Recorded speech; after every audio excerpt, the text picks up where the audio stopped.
In this final phase of the mastery quiz, you'll learn how to checkmate with king and queen against king, and then you'll try out your new skill. Then I'll teach you a slightly harder technique, mating with rook and king against king.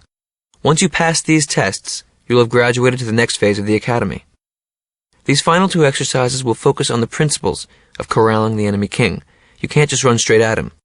Slowly, patiently, you have to force the enemy against a wall before closing in for the final blow.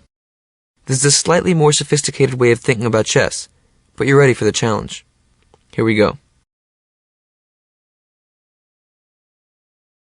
Let's begin from this position. The idea for white is to force the black king into the side or corner of the board. The white queen can't mate alone though. The king and queen have to coordinate together. So the first step is to start pushing the black king back. Queen d4 is an excellent centralizing move. Notice now the black king is stuck in this box.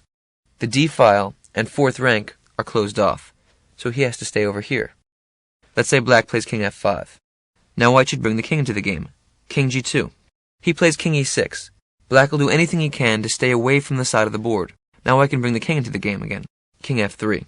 King activity is a critical theme in the endgame. You'll see this over and over. Let's say black plays king f5. Here white can push the black king further back. Let's say you play queen d5 check. You see now the white king guards the f4 and g4 squares. Black has to go backwards. Say king f6.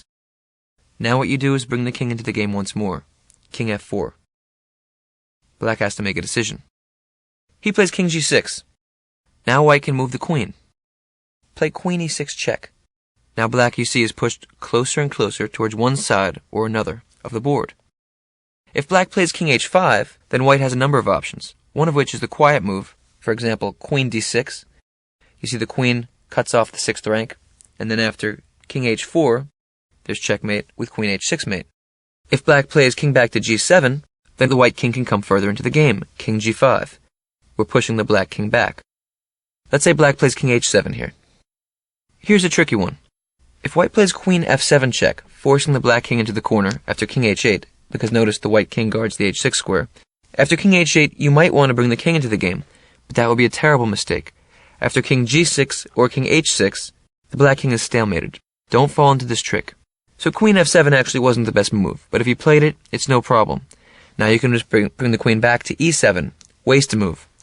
Black plays king g8, and now white has mate in 2, king g6, king h8, and now there's tons of mates. Queen d8 is a back rank mate, queen e8, queen f8 are also checkmate, or you can play queen g7 mate, or queen h7 mate. So you see how white did this. Again, we began in this type of position.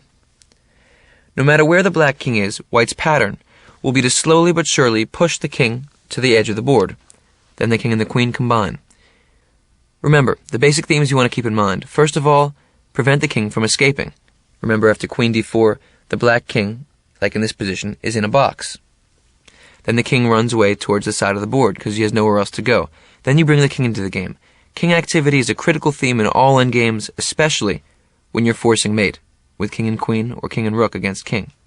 Then you want to slowly but surely prevent the black king from escaping wherever he tries to run to, force the king to the side of the board, and at the very end there'll be moments where you can fall into stalemate traps. Don't do that. Often in chess, when you're closest to winning, you can throw the game away. That's the key to mating with king and queen against king. Now you try.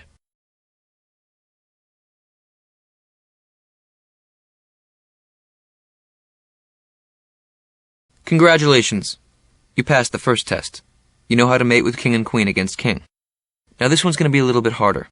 Now you're going to mate with king and rook against king. The idea is the same, but of course you have a much less powerful piece to work with.